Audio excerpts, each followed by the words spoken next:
एक गांव में एक सेठ रहा करते थे। उनका नाम हरिश्चंद्र था। सेठ हरिश्चंद्र एक व्यापारी थे।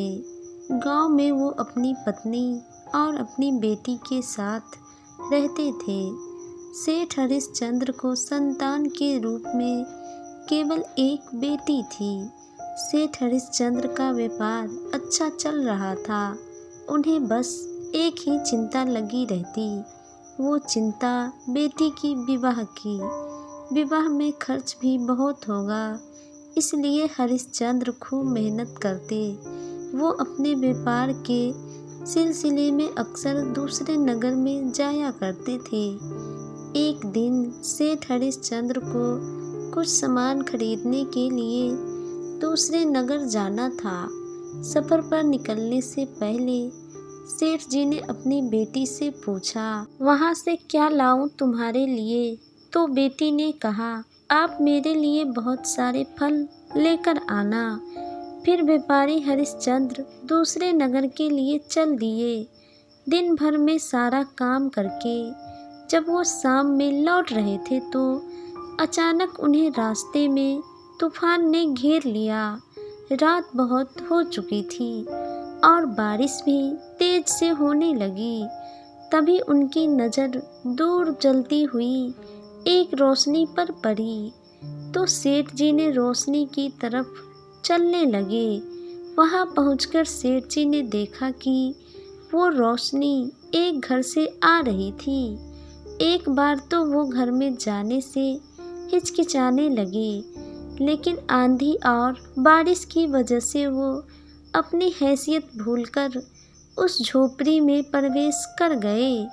उस झोपड़ी के अंदर फटे पुराने और मैले कपड़े पहने हुए एक नौजवान खटिया पर बैठा हुआ था और झोपड़ी के ऊपर से पानी टपक रहा था। वो नौजवान व्यापारी को देखते ही खड़ा हो गया और सेठ जी को खटिया पर बैठने को कहा। सेठ जी ने उससे बताया कि वो कौन है और किस तरह से इस तूफान और बारिश में फंस गए हैं। फिर उन्होंने उस नौजवान से उस रात झोपड़ी में रुकने की अनुमति मांगी, तो वो तुरंत तैयार हो गया और उसने अपना नाम बिरजू बताया। फिर बिरजू सेठ जी के सामने खाना परोस दिया, तो सेठ हरिश्चंद्र बोले, अरे नहीं बेटा, ये तू खा लो। लेकिन बिरजू ने उसकी एक न सुनी। फिर सेठ जी को खाना ही पड़ा। भूख इतनी जोर से लगी थी कि वो साधारण सा भोजन भी उन्हें 56 भोग जैसा लगने लगा।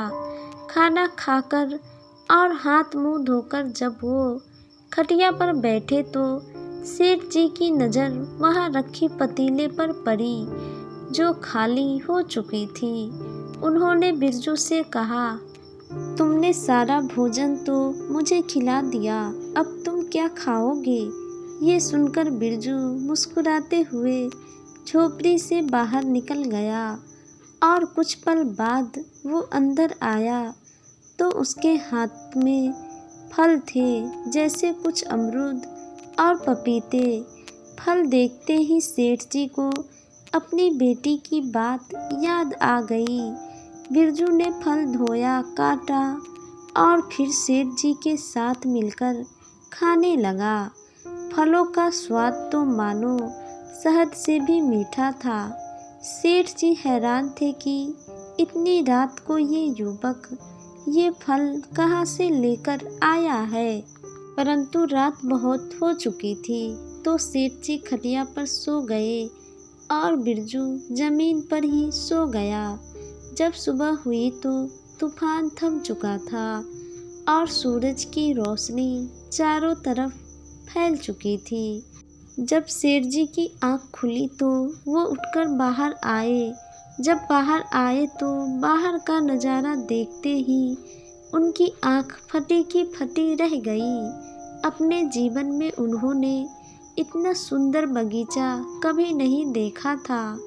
रंग बिरंगे फूल से भरी क्यारियाँ और उनके बीच में तरह तरह के फल से लदे हुए पेड़ और जमीन पर हरी हरी घास लहरा रही थी। ऐसा लगता था मानो स्वर्ग ही जमीन पर उतर आया है। तभी उनके सामने से बिरजू आता हुआ दिखाई दिया। सेठ जी ने बगीचे की तरफ इशारा करते हुए बिरजू से पूछा, ये बगीचा किसका है? बिरजू ने मुस्कुराते हुए बताया कि ये बगीचा उसी का है। इतने सुंदर बगीचे का मालिक एक झोपड़ी में। ये बात सेठ जी की समझ में नहीं आई। सेठ जी के पूछने पर बिरजू ने बताया कि कुछ साल पहले उसके माता पिता की मृत्यु हो गई थी। बस एक यही जमीन का टुकड़ा उसके पास था और बिरजू ने ही इसे अकेले सींच कर सारे फल लगाए हैं। उसने आगे बताया कि फल फूल बेचकर थोड़ा रुपया मिल जाता है और कभी कभी तो लोग मुफ्त में ही ले जाते हैं। बिरजू की ये कहानी सुनकर सेठ हरिश्चंद्र को बहुत ही दुख हुआ कि इतना मेहनती लड़का इतनी गरीबी में रह रहा है और गरीब होते हुए भी उसने मुझे रुकने के लिए कहा और खाना भी खिलाया। उसके संस्कार देखकर हरिश्चंद्र को वो मन भा गया। बिरजू से विदा लेकर सेठ जी अपने घर पहुँचे। जैसे ही सेठ जी की बेटी ने दरवाज़ा खोला, बेटी को देखते ही सेठ जी की थकान उतर गई। बेटी ने कहा, मेरे फल कहाँ है? अरे बैठने तो दे, फिर देता हूँ तेरे फल। सेठ जी ने अपनी पत्नी और बेटी को अपने पास बिठाया और रात की सारी बात बताई, बिरजू और उसके बगीचे के बारे में। वो दोनों भी ये कहानी सुनकर बहुत ही हैरान थे। अगले दिन सेठ जी फिर बिरजू से मिलने गए। दोनों बैठकर बातें करने लगे। तब सेठ हरिश्चंद्र ने उसे समझाया कि वो बिरजू के साथ मिलकर फूल और फलों की खेती करना चाहते हैं। सेठ जी ने उसे अपने साथ व्यापार करने का न्योता दिया। उस अनाथ व्यक्ति को पिता समान व्यक्ति ने ऐसा कहा तो वो तुरंत ही तैयार हो गया। कुछ दिन बाद बिरजू ने अपने बाग बगीचे बेचकर सेठ हरिश्चंद्र के पास पहुंचा। उसे देखकर सेठ जी बहुत खुश हुए। सेठ जी ने उसका बहुत ही आदर सत्कार किया। उसके बाद दोनों खेत की तरफ चल पड़े। खेत में पहुंचकर सेठ जी ने इन खेतों को बगीचा बनाने के लिए कहा तो बिरजू की खुशी का ठिकाना न रहा। अगले दिन से ही बिरजू ने काम शुरू कर दिया। समय बीतता गया और बिरजू की मेहनत रंग लाने लगी। वह खेत जो बंजर पड़े हुए थे, फलों और फूलों की खुशबू से दूर दूर तक महकने लगी। उसके फूलों की खुशबू कोसों दूर तक जाने लगी। दूर दूर से लोग उसके फल और फूल लेने के लिए उसके पास आने लगे। कुछ बड़े नगरों के व्यापारी भी वहीं से खरीदारी करने लगे। बिरजू बस अपना ध्यान खेती पर ही लगाता, जबकि बेचने और खरीदने का काम सेठ हरिश्चंद्र करते थे। दोनों ही अपने अपने काम में माहिर खिलाड़ी जो थे। बिरजू ने अपनी मेहनत और लगन में कोई कमी न आने दी और देखते देखते उनका व्यापार आसमान की ऊंचाइयों को छूने लगा। सेठ हरिश्चंद्र बिरजू को उसकी मेहनत के बदले अच्छी तनख्वाह देते। एक बार बिरजू के मन में ख्याल आया कि खेतों पर पूरा पसीना वो अकेला बहाता है और फलों और फूलों की खेती उसी की वजह से चल रही है। सेठ जी तो बिना किसी मेहनत के ही मुनाफा कमा रहे हैं। वो खेत के मालिक है तो क्या हुआ, मेरी मेहनत के बिना वो कुछ नहीं कर सकते। इसलिए मुझे भी व्यापार में आधा हिस्सा मिलना चाहिए। सिर्फ तनख्वाह से मेरा गुजारा नहीं हो सकता। ये बात बिरजू ने सेठ हरिश्चंद्र को भी बताई। सेठ हरिश्चंद्र को बिरजू से ऐसी उम्मीद नहीं थी।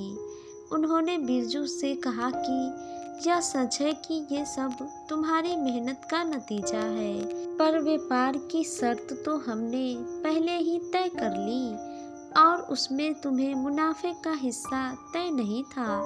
सेठ जी ने कहा, मुझे तुम्हारी यह शर्त मंजूर नहीं।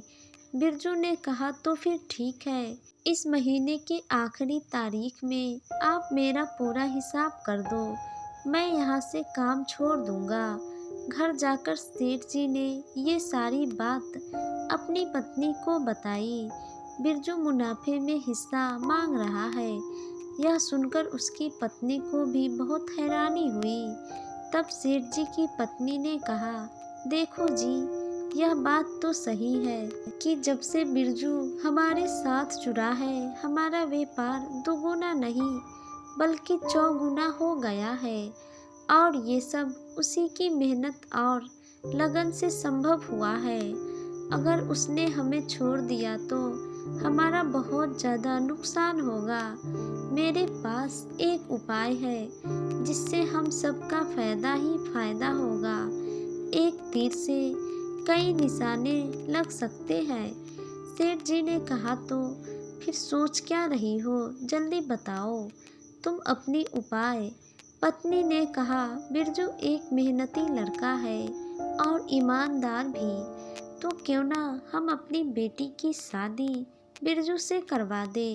वो हमारा दामाद बन जाएगा तो व्यापार में हमारा हिस्सेदार अपने आप ही बन जाएगा और फिर कभी हमको छोड़कर जाने की बात भी नहीं करेगा, और इस तरह से हमारी बेटी का घर भी बस जाएगा और हम सब की समस्या का हल भी हो जाएगा।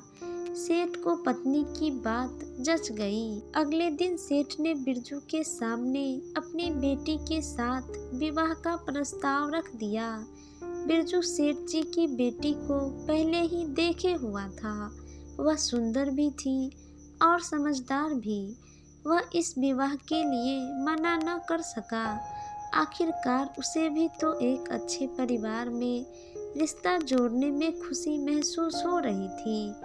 फिर सेठ जी ने एक अच्छी मुहूर्त देखकर दोनों की शादी करवा दी और फिर सब एक ही परिवार में एक साथ रहने लगे। इस तरह से सेठ की पत्नी ने एक तीर से एक नहीं बल्कि कई निशाने लगा लिए। बिरजू को हिस्सेदार भी बना लिया और हिस्सा बांटकर देना भी नहीं पड़ा, और अपनी बेटी के लिए एक अच्छा और ईमानदार दामाद भी ढूंढ लिया और सुख चैन से सब अपना जीवन बिताने लगे।